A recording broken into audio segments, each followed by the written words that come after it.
Okay, so my name is Austin Osweki. This is how to self-publish your manga. I am publisher for Ego Manga. Been publishing. We've been publishing for over 20 years, and this panel basically just going to show you from conception to through I guess through accounting, like how to publish your comic from beginning to end, from my experience. So what you can do is that basically you can go to all of our socials. We're on Twitter, X, we're on YouTube, Instagram, Facebook, TikTok. You can follow us there, and also our website. You can stay in touch with Ego Manga All Productions and direct message me. I respond to all of these socials very frequently, so that's where we are. And like I mentioned, well, we actually have another panel after this. It's how to develop your manga apps, your mobile apps. I'm a developer as well, software developer, so I will show you how I developed anime mobile apps, and I'm referencing a mobile fighting game that we're developing. It's called Vanguard Princess. Another thing, we have a platform called Comic Distro. We enables publishers to create and sell their comics to stores, and we have a 35% discount for all of our publications there. Check it out, comicdistro.com. And our upcoming releases is at Ego Manga. We're actually planning on publishing another another installment of her Recycled Brain. It's a Japanese manga that we licensed and adapted. Basically, Recycled Brain it's about a theme park that has artificial mythological creatures like dragons, Pegasus, and such, and they are there to basically to entertain people. But then military forces want to militarize these mythological creatures. So we have one of the employees who's trying to protect these sacred animals from being exploited for military purposes. So part two is out. Well, part two will be coming out I believe in January. Part one is currently out in stores, borders, and such like that. And my background, I'm the publisher for Ego Manga. We've been publishing for over almost 25 years now. And initially we started off with original English language manga, then we worked with other different types of manga from Japan, worked with Korean. I always get that wrong. It's always just the variations of manga in different countries. Manhwa in China and such. So I'm happy to talk about my experiences as a publisher. Some of the books I've published are my books in stores, and I hope to show you what I've done and how it's done as a publisher perspective. So we are going to reference two publications that we've created comics for. Vanguard Princess is a comic that's developed from a video game that we are developing. We've made our own adaptation for it, like original stories and artwork and all that. Old Man is a comic that we licensed. It's a different route on making a comic, but I wanted to talk about that this year anyway. I've been doing these panels for many years, and it's the same type of information, but year after year, I do learn new things that I'd like to be able to share to other people. Vanguard Princess, like I mentioned before, originally it's a free doujin game. It's a fighting game for PC. Basically, we wanted to create a original comic book series based off the characters from the game. And it's an all-female cast. They all have their unique abilities, and they all have their different stories and motives.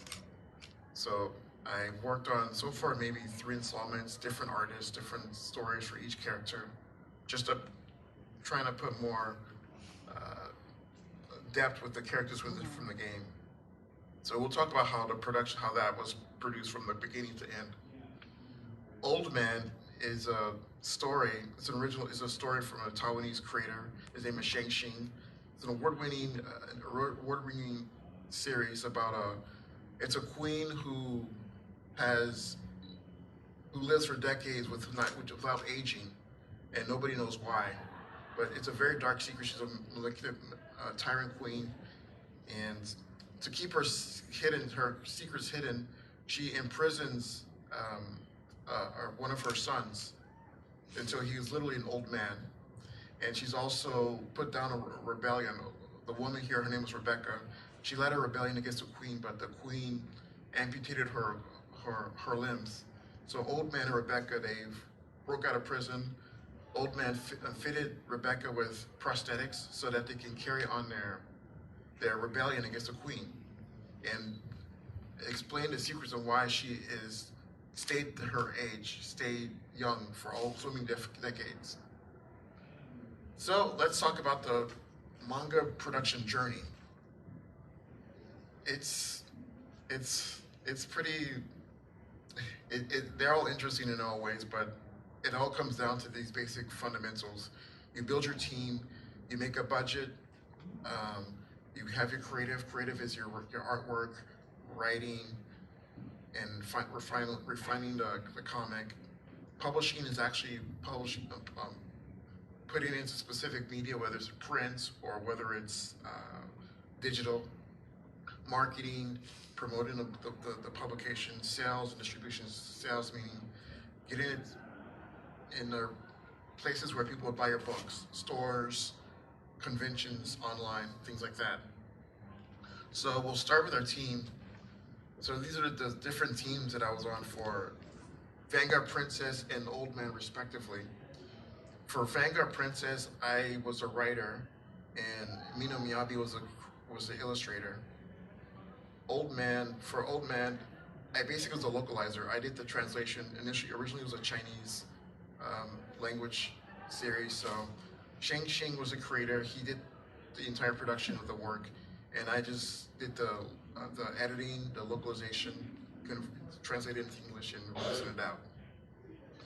Let's talk about, we're going to focus mostly on the work with Vanguard Princess, and you only really need two roles primarily. You need a writer and an illustrator, and if you can get a letterer and a colorist. But those are your, if you can't do it yourself, I wouldn't recommend you do it yourself. But those two roles is important, and they're unique in their own ways. But either way, team or not, however you build your team, it's important to have an agreement, so everybody knows what's going on with what their stakes are, everyone knows everything everything about the project and what their expectations are, what they're accountable for, and any types of, let's say in terms of like revenue shares, where you're paid or you're sharing the revenues. It's important to have that agreement first off, because if you don't have an agreement in writing, if you have a handshake agreement, after the publications are released, it's going to be ugly, and you just don't want to. It's not a very pleasant thing sometimes, especially if you're working with your friends. But it's something it needs to be done at the very beginning. So I encourage you to just have an agreement set out and signed for both sides before you get started.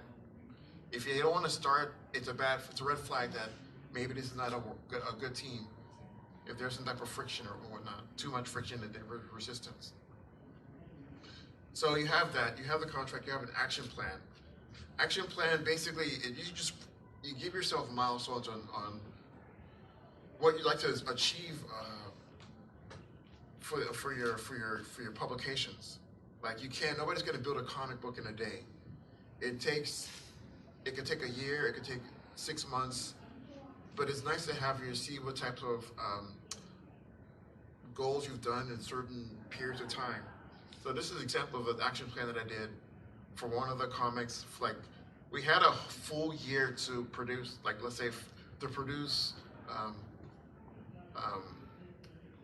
one issue for a comic. This is the first for the very beginning.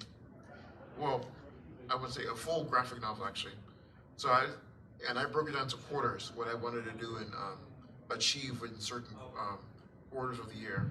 Like the first quarter, as you can see, we form the agreement, we write the story, we create our marketing plan. Second quarter, we make a press release, we create the first chapter of the book. Third and on fourth, we just go down.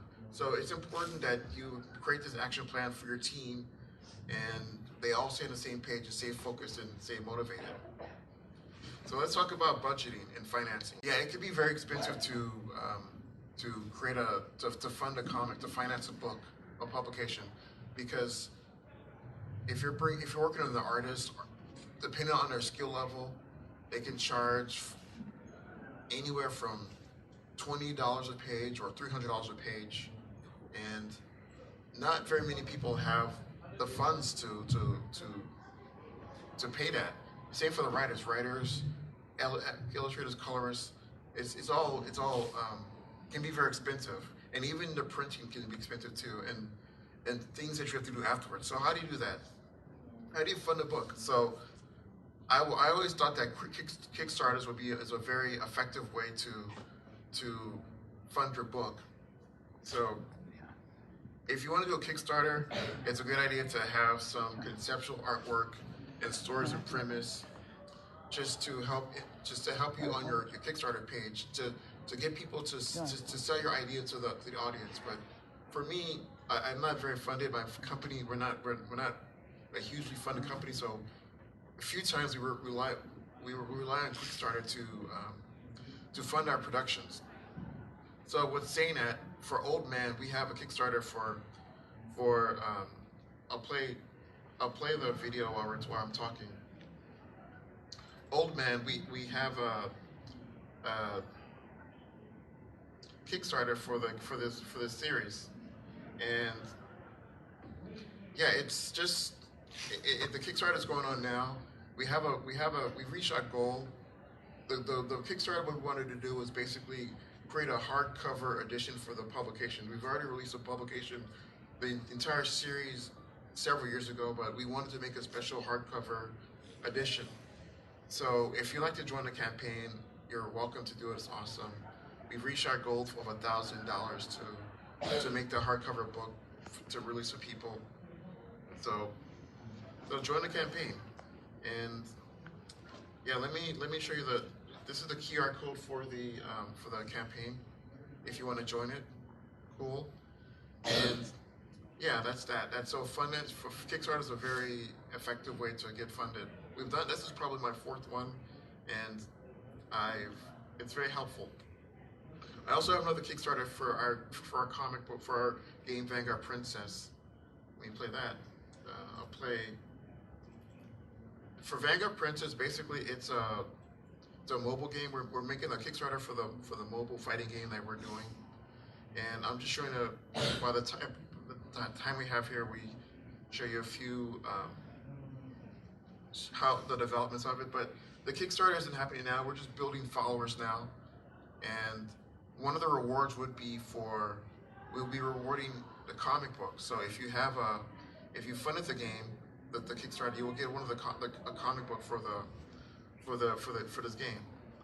And so we have a panel about mobile apps next hour. So I'll go into more details later, but just wanted to show you a few videos of that. But if you're interested, just join the QR code for the Kickstarter for Vanguard Princess. So let's go into creatives. To find an artist, you can, there's many ways to find an artist. DeviantArt is a great place to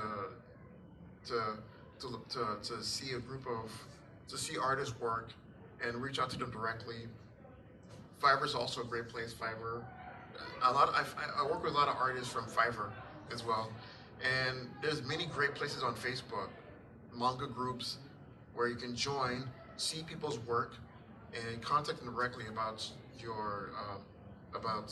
have them work with you. And there, once you contact them, either way you want to do it, through you set up you understand their terms, how much you charge per page, and all I can really say is that right now is like you work out what you want to do, but always ask for the production files. Many times artists will give you flat JPEG images. When you hire artists for your team, for your project, make sure you have all the work that they did, like the layered PSD files, so that you can do work on your own after they've left the project and move on to something else. Or you can give the artwork to another artist if you want to have a new artist take over. So I would just encourage you, just when you work with an artist, definitely just ask for all their work, and also go to Artist Alley Comic here at Fanime'25. There's a lot of great skilled artists here. Just go to their booth. If you like their style for your work, talk to them to see if they would work with you. So when you have your artists, it's always a great idea to have some character designs done. First off, because it helps you and your team stay motivated, stay focused on what you're trying to do. It's one thing to conceive a character, to say, this character is going to be the main character, is going to do all these great adventures and such. But it's another thing to visualize a character, to see that person, that characters. So if you have your artists do that, it helps in the long term, just for you. It keeps your creative juices flowing. So with the concept, we've had the artists and characters, and we use those to, I guess, even just make more stories for the characters, because I've actually seen them in they're real. So I want to talk about AI. I've never used AI for my comic books, for even though the whole concept of regenerative AI is new, fairly new, like, well, for the public for the last maybe 2 or 3 years. I've never used it for my work, and I've never asked artists to do it. But I do see the benefits of AI, and it's here to stay. So there's a lot of, I'm not here to talk about the good or bad or AI, but if it's something to consider for your work. But I tinkered around with AI, but I've also decided not to use it for future works, because for one thing now, you can't do, if you have a character, that character can't do the things that you want to do for your comic. The certain angles, the certain situations it poses, it's just not there yet. And even if it isn't there, it's just, they can't do it correctly. I've never seen a perfect comic book done in AI that's worth reading or engaging in. So, but it is here to stay, and it may get better. And however you feel about it, it's something to consider. You can use it to fix your artwork, or make a comic book out of it. As a publisher, I did publish comics that were from other people that have used all AI for their work, but it wasn't really a comic book form. It was more of a picture book in a way, because it wasn't set up. It's just AI in certain models just wasn't set up for that. But it's just here to stay, and it's something to discuss. Let's talk about writing. So there's several ways to write your comic. If you're the writer, or if you have a writer, we've tried 2 ways. There's the outline way, where you break down your ideas by page, and even by page. Like, for example, like I normally, like, the way I do my style is outline. I write I have bullet points on what I want in a page. Do this and that in the page, and I leave it up to the artist to leave their artistry to do what they want, how they want, and how they envision. But in my outline, I conceive of, like, I have, for a single issue comic book, or one chapter of a manga, it would be about 24 pages, and I have a direction on what I want to do from page 1 to page 24, and just have little bullet points, like I said before, and leave it up to the artist. But then there's script writing. There's some writers that just need everything down to the detail. That's great too. Some artists, they just use a traditional script writing style, where it's just more detailed by the panel, and as long as the artist understands what's going on, in the writing, and they can interpret the writing, whether it's the script writing style or the outline style. It works. So the artists, they get the writing and they make the storyboard. It's all sketches. It's just all scratches and things like that. It's all very conceptual. It's conceptual work. It's nothing refined yet. And this is at a stage where the artist, you and the artist and the team, you talk together and you understand if the artist says how they envision this, it's going to go this way, it's going to go a certain way, and at this stage, you can tell them the direction that you want to take them to, whether rewrite the screen, or change the panel, make the person bigger, smaller, change the perspective. It's all in this stage where you have the storyboarding goes. So there's an example of some storyboarding, like the artist has some early sketches, and they engage with me very frequently, and I get an idea of what they want. I already know their art style, so I'm not worried about how it's going to look like in the end. But I just get an idea of what they want to do based off the script that I gave them. And then we agree, we make changes, and ultimately, as you can see, this is the ultimate rendering of their work based off of the feedback that we've gone with each other back and forth. And it's just another example as well. Sometimes they just have some simple ideas, but you want to change things up. So it's just, this is what I mean about storyboarding and just making very simple, just conceptual ideas and designs and such, and until you get it right.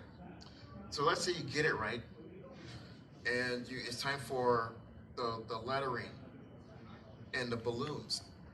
So you come here, and in this case, I had to translate this from Chinese into English. And normally, I just like to, for balloons, I kind of work within the style of the artist. Like I don't want to use things that are inconsistent or make the artwork look bad. And I like to try to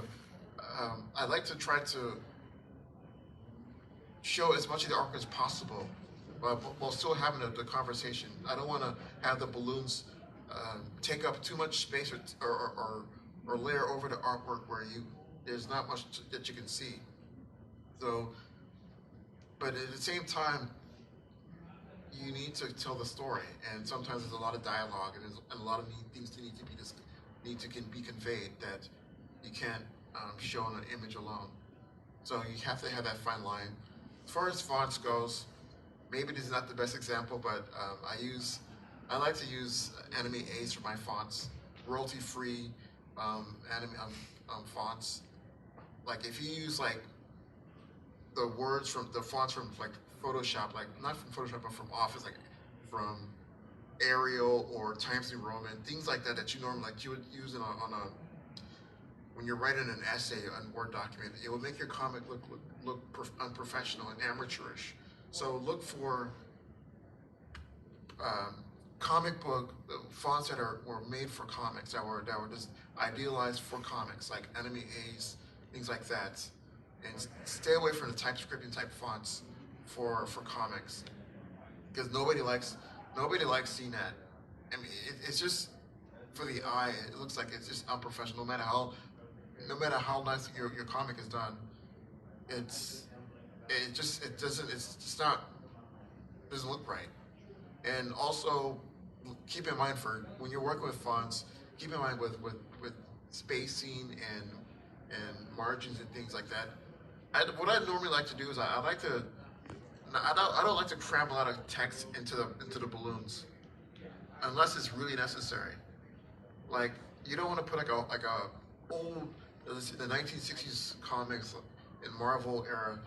Some people would write an entire paragraph in a balloon to explain, let's say, the science of creating an airplane or something, or make some type of evil monologue from a supervillain trying to explain their plans with dialogue of taking over the world.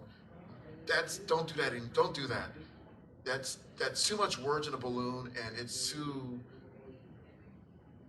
terrible, and it takes up too much artwork. It's too much reading. So if you want to do your lettering, make it as you want to write what the artist is trying to say, the characters, but do your best to make it as concise as possible, and and not to have your text take too much of the word space. In the case of the case of the old man, there's not a lot I can do because I don't want it to. The work was already written in Chinese, and the characters already had what they wanted to say, and I wanted to respect the vision of the original creator. So I, in some cases, I translated the work as best I could to be as concise as possible. Other times, you just have to let them talk, just to make sure that you don't put too much words in a balloon, and that your balloons don't take too much of your art space. So that's the creative process. We'll take a little break. You have any questions? Yes, I got a question. So when you're developing your story, does the story develop then your characters, or your characters develop then the story? Like which comes first? Normally you have the script, and you follow the script. But like what I mentioned earlier, when you have your character designs, your when you see them in person, that inspires you to write more for the character. Like you have your script, and you have your defined idea of what you want to do, but it's another whole thing. Just when you see a character, you fall in love with the characters, and you see the possibilities of who they are, what they can do, and how they interact with each other. So sometimes the characters drive you to write more, to write better. So yeah, so that's why what I mentioned earlier is to make your character design so that your whole team can see it, because they can guide you sometimes in the story. The characters can somehow take over in your writing. So let's move forward. Let's move on. So you've done the creative. Now it's time for publishing. There's many ways to publish a comic. There's a print way, graphic novels, manga style, print, floppies. Floppies are single issue comics.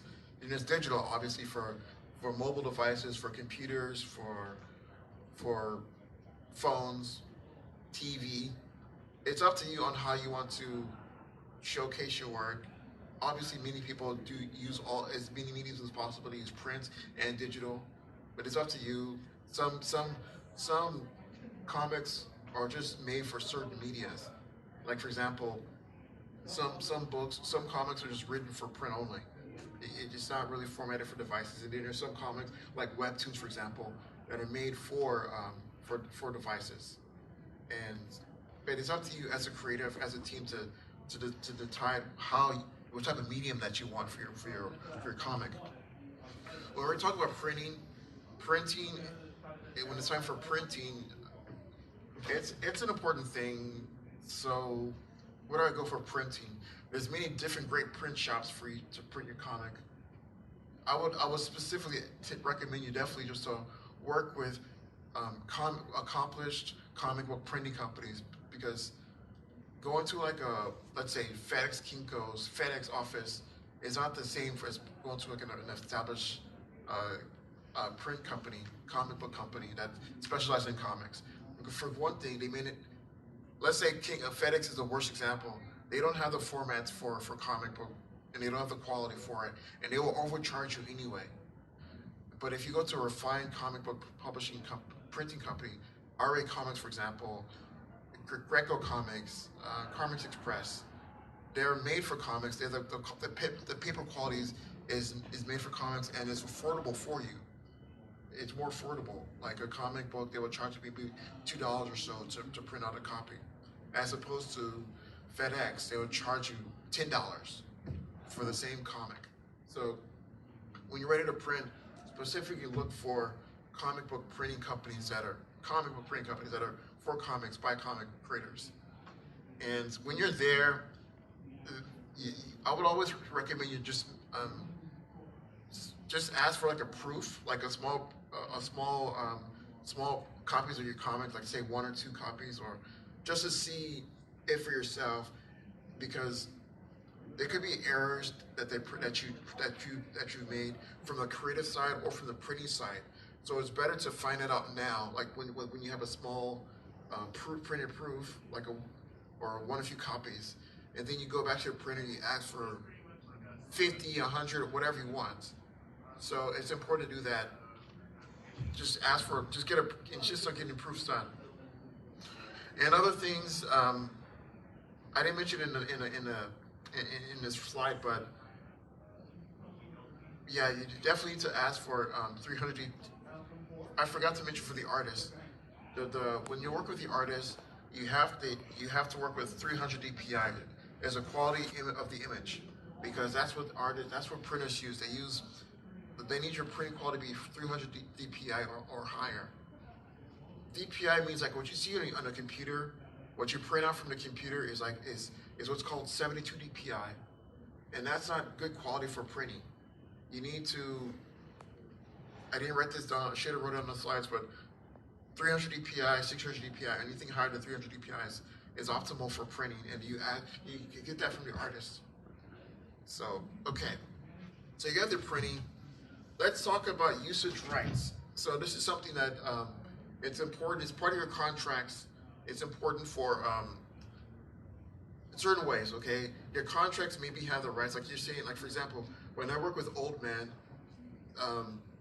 I signed a contract and a license agreement with the creator, Shang Xing, sorry, and his publishing company, Tongli Books. So I signed the rights for that. Those are contracts, or I signed a license agreement where, in Shang Xing's case, I paid for the licensing rights to publish Old Man. In other cases, like for Vanguard Princess, I had to. Initially, it was a licensed game from an actual Japanese developer, but we had a handshake deal, and the deal was really old, almost 15 years old. So I needed to update those the usage rights. So what I did, I registered the copyright, and I did the trademark for it. Do this for your own original work as well. I needed to do this for specific reasons, like, for example, for YouTube, somebody can argue a copyright strike, and they can take down your videos and your channel. So I had these I had these made for things like that, and even just it's important just to have them. Like when it's important to have your proof that you have the rights to use a work, whether you're licensing. This is specifically when you're licensing the work from somebody else, and they want proof. Some other entity, whether it's the press or whoever, they want to know that you have the rights for that. So for whatever reasons, it's important to have it. And also for trademarks to copyright, this is your own work. This is your work. You don't want someone to take your ideas and sell them or do something else with it. So when you have the trademark, when you have the copyright, you have this protection. So if anyone tries to take your ideas, take your artwork and exploit them, you have the proof that you've done it first, and these belong to you. And so it's important to get this out of the way. Sign contracts, it speaks for itself. You run an agreement, both people sign, and that's it. Same for licensing agreement. You come to terms, you pay the licensing fee for the comic. For copyright and trademarks, you can do it yourself, or it's better you work with an attorney, a copyright attorney or a trademark attorney to have this with you. The whole thing, it took me about a year to get it all done. Like I filed it, and it took about a year. I went back and forth with the various offices in the United States. But I'm bringing this up because it's important down the line. All right, let's talk about marketing. Marketing, there's a lot of ways to market your book. Online, social media, press releases, buy ads, conventions, mailing lists. So it speaks for itself. From online, what you can do, you can definitely build your website. You have a social media page for Facebook and Twitter and all that. Digital platforms like Amazon have your. You can join Amazon and buy ads there, or you can have artwork to promote it and such. Join an online store. These are all marketing efforts to join social media groups as well for Facebook. I use that a lot to promote to promote my comics. I join a lot of Facebook groups for comics and manga and all that stuff. And whenever I have a new announcement for my comics, I upload it there. I announce it. I also have an email marketing system where people who sign up for my email list, I give them announcements. I give them updates about what's going on with my publications. And they're my group. They're my groups. They're my team. And they're my group. So they want to know what's going on. So for PR marketing, this is when it comes to when you're ready to send out work with the press, magazines, bloggers, anyone who's gonna help you promote your work out there, reviews. The what I did, like and a good example for the press, like Anime News Network, it's a great website where they announce manga updates. They're not so good when it comes to American original English language manga, but they're out there. There's many websites, many e-zines out there. CBR, Comic Book Resources, is a good example. So what you do is that you just go out there, you find the editors, you send them an email, you send them a press release, and you solicit whatever you want. Send the press releases, but definitely don't spam, and you proofread your press releases, because if you write a press release where it's a lot of typographical errors, they will print that the way it is, and it'll embarrass you. If you have typos, spelling errors, they won't edit for you. They'll if they're nice enough, they will help you, but most of the time they won't. So make sure you have your stuff edited, reviewed before you send it out to these people with your press release. List, it's very good to have like your own email list, because this is a group that you control. This is your fans, your own fans, and you can tell them news all the time about your announcements for your comics. So you use systems. You have a sign up for your website, and this is basically step by step on the benefit on how you should work with your newsletter. But I just recommend you just don't spam them. Don't spam them. Just send them timely announcements, but just don't abuse your fans. You can get to sign up for your website. You can also have a little sheet at your conventions. And have people sign up or enter the information through your booth when you have one. But it's good to have your own mail list, because these are your fans directly, in addition to your followers on social media. Also marketing at conventions. Like for example, I'm here I'm doing a panel here I'm promoting my publications. This is marketing. This is for me, marketing my books. You go to you have a booth at at Fanime'25 or Artist Alley, or you exhibit with a big company, and this is how you promote your work. This is how people know things. You can also meet the press here, schedule interviews where you meet professionals to talk about your books and your work and all that, and just network with other professionals, other fans, network with other your colleagues to get your work out there. So these are examples of marketing. When Shang Xing marketed Old Man, we had a booth at Comic-Con. He did a panel as well. And so these are, like for me, I'm doing a panel at Fanime' here, and just networking around and hopefully meet fans and press and colleagues. And any questions before going? Yes, sir. What are some of the best plots for comic book creation? Well, I mentioned Anime Ace, but then I didn't mention about sound effects. Like when you have sound effects for your work, you just have to go crazy, honestly, for sound effects. You just have fun with it. Like you go to a website for fonts that are commercial free, or if you want to buy them yourself. For like, let's say you do a sound effect for punching, an onomatopoeia. You can go with time modern stuff, or if you want to go something that's consistent with your style, just go crazy. It's really up to you. But when it comes for lettering, for fonts, for comic with dialogue, I use Anime Ace for fonts. I think those are royalty free. Those are free. And if you can find other appropriate fonts for you, for your comic, for your style, that's great, but animes was for me, for my mangas and original English mangas that I work with. So let's get moving on. So I talked distribution. I mentioned Kickstarter, Amazon, Kindle. These are great places for you to sell your books digitally online. Um, yeah, also you can distribute your work at comic conventions. Like you buy a booth and you sell your books there. The thing about conventions is that you need a seller's permit.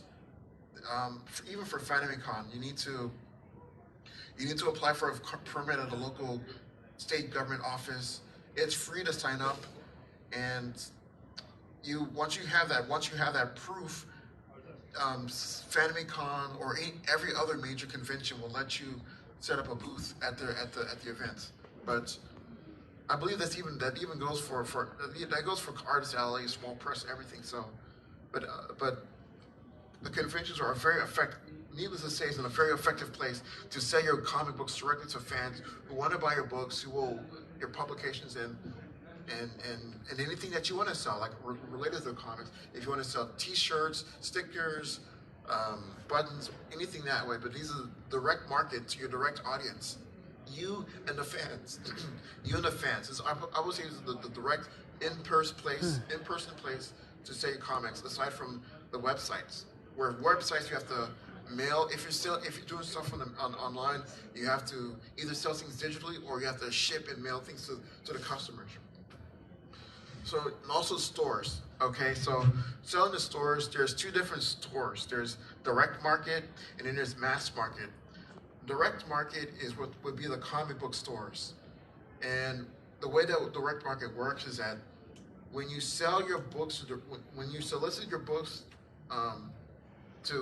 soliciting means sell them. It's like give them a paperwork and sell them the idea of your book and all that stuff. Comic book stores, they will place orders and they will buy them from the stores. They will place, let's say, 20 copies, 100, whatever, for their stores, and it's theirs. And they will mark up the price or however sell the price however they want. But you sell the comic books at 50 to 60% off the cover price. So, like, let's say your comic is $1. You sell to the direct market, the comic book store owner, let's say 50 to 60% off that, so that they can make a profit. So they'll be comfortable enough to buy the book and sell it on their store. So you don't sell. The essence is that you don't sell the book at the face value of the comic. Like whatever the price the fans are gonna buy the comic book for, you're gonna sell at a much reduced rate for retailers, for the direct market, comic book store owners, and maybe even card game owners.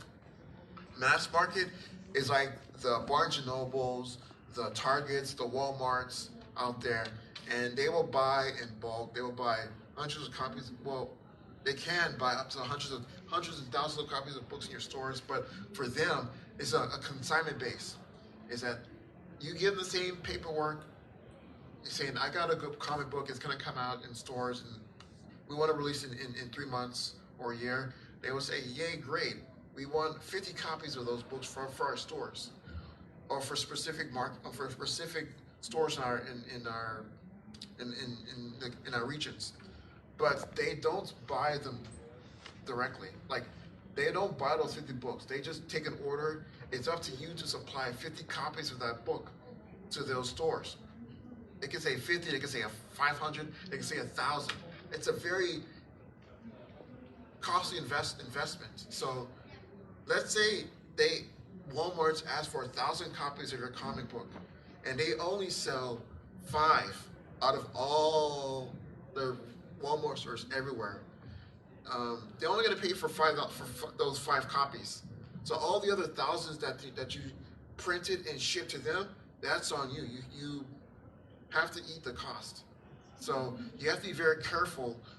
If you want to sell to these guys, the mass market, you have to be careful on how much you want to give to them. Like if you're gonna tell how much you can afford to lose.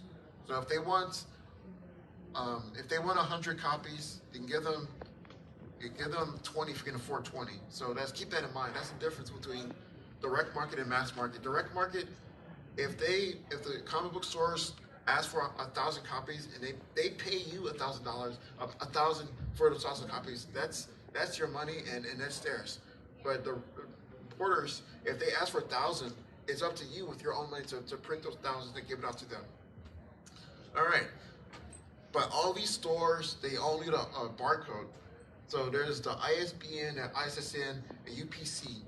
So ISBN is mostly for trade paperbacks, graphic novels. These are always for stores to catalog and catalog the books, to catalog and log the books in their stores and shelf them in their stores. So they need these type of barcodes. So you need to put this on your comic book. You just can't make a print out a book and without a barcode on the publication. If you do that, then some stores will make their own sticker bars and they will charge you for that. So it's better that you do it on your own. Put these bars. How do you get an ISBN? So you buy ISBN in bulk online, official ISBNs, worldwide ISBNs. Okay, I made a mistake by buying very cheap ISBNs for like $9 or $10. And what happened is that okay, so you're assigned, if you get a cheap ISBN number, right, a cheap ISBN, and it only works with the United States, you got that ISBN number, that barcode, but some other company, somebody else, like another part of the world, Italy or someplace, they'll have that same number as well. Or it could be and it could confuse bookstores. For example, I bought a cheap ISBN for a book, and Amazon bought the book and they put it in their stores, but since the ISBN was cheap, another company already had that number.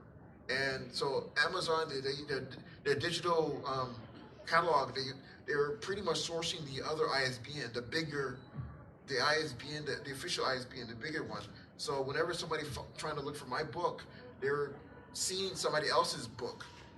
So when you're trying to buy an ISBN, make sure you're buying an official ISBN, and these could be up to $200, but it's worth it because you don't want to be in a situation where somebody's trying to find your book, but you're getting the wrong another book is being pulled up instead of yours. So that's important to put that in. ISSNs, these are more for magazines. These are more for comic books. These are free. It's important to get these too. Well, it's important because you don't need an ISBN for a comic book, for like a single issue comic book. You get an ISBN and it's free. USPCs are as well. I would prefer to get UPCs over ISSNs because Walmart, like a store like Walmart, will probably take that over an ISSN.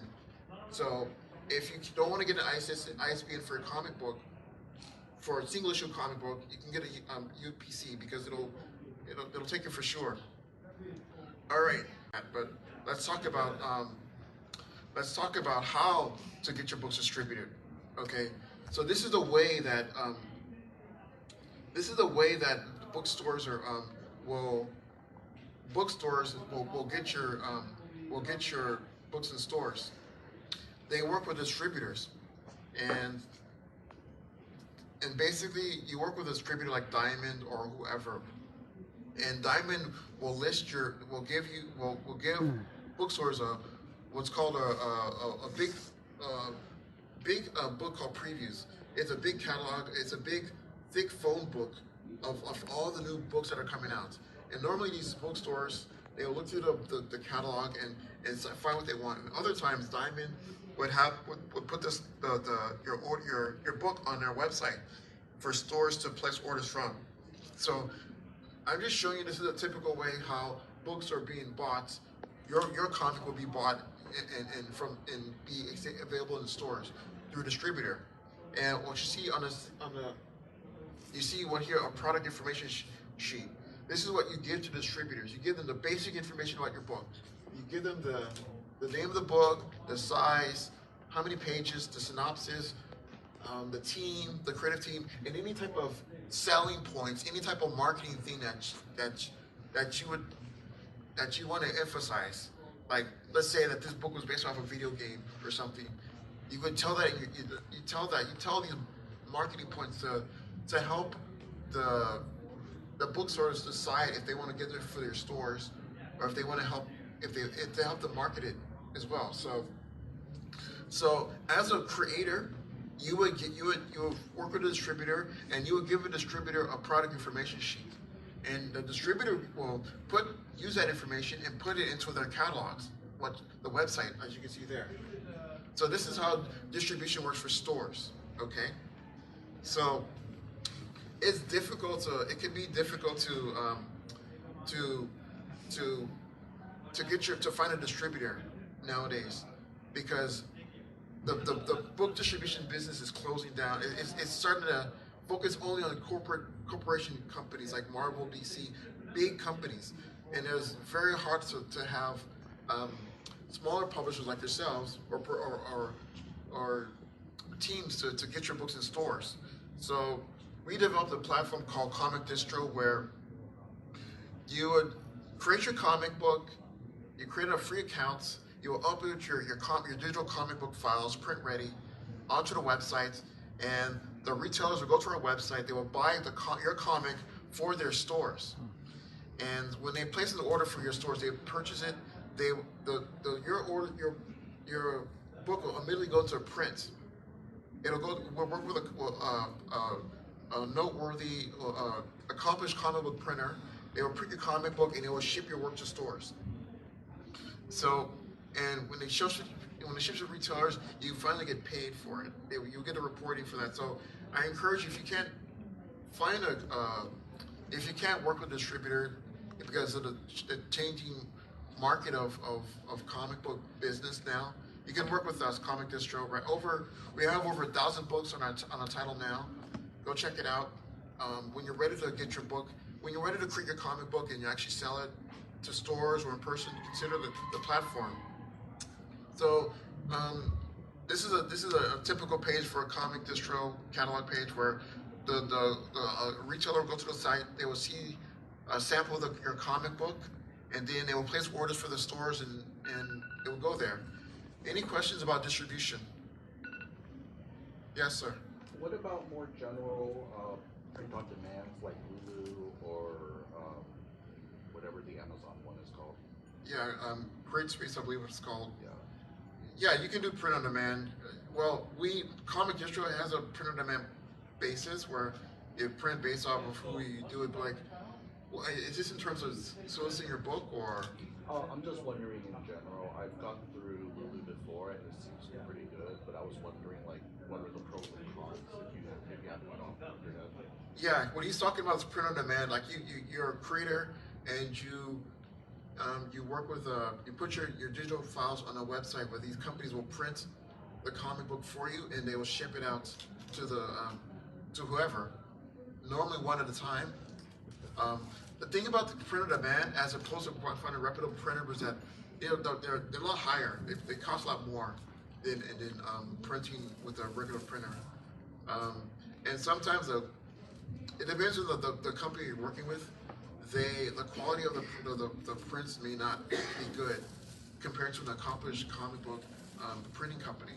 So you just kind of the printing is just it's just a little bit too expensive because they're in the business of making money off of you, not for you to make money for your business. So normally I do that like when I want to when I have to go to a convention and I have to do something within like a matter of weeks. I'll go to a printer and I need like a small copy of books or just for proof of content for myself. But if you're trying to sell your books on a business basis, I would definitely work with a printer, an actual accomplished printer, not with a print on demand company and with these things like there's not a lot of quality control, but they print what you give them. So if there's a issues with your book, they print as is. So the only benefit of print on demand is that you get your books, you can get them quickly, and if you only need a small run, that's how it helps. But it's usually very expensive, and there's no quality assurance. So I should mention taxes as well. We all file taxes at the end, but definitely you should.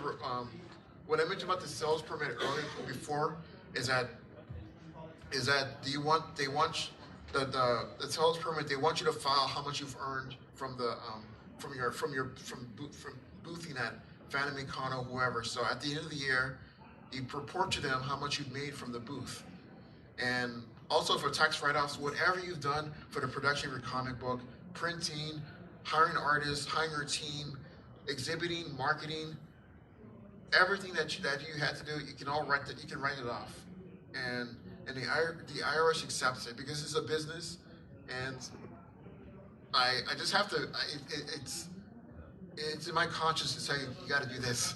So because it can cost you hundreds and thousands of dollars to get your comic book done, and you may not make a profit, but you can definitely write it off because this is your business. And just show your proof. Just show your receipts and following with your taxes. Either you do it yourself or you work with a CPA. But it's important to just keep that in mind. Just you can get your money. You can get a write off for all the work and effort that you did with your comic book. So that's a panel. How to create your own manga. These are our socials. Feel free to send a direct message anytime you want. We'll visit our website, egomanga.com, to see all of our productions, or just send a direct message to me, or if you want to collaborate, I'm cool with that too. So this panel is going to go into transition to our a new panel, developing mobile apps. So if you're here, if you want to learn about that, you're welcome to stay. But that concludes our manga tutorial panel. Please feel free to remember we have a Kickstarter for Old Man. We reach our goal, but we have a stretch goal to give out free autographs from Shang Xin to everyone who contributed. So Mr. Shang Xin, he autographed artwork that we want to give that out if we reach our $3,000 stretch goal. So please join that. And we also have a Kickstarter for our Vanguard Princess for the game. One of our rewards would be the mobile app as well, the comic book for the game as well. So join that. And Comic Distro at discounts as well. Check it out. And we're going to go into our new panel. Thank you for listening for paying attention for the how to draw manga panel. So this is going into our panel for mobile apps.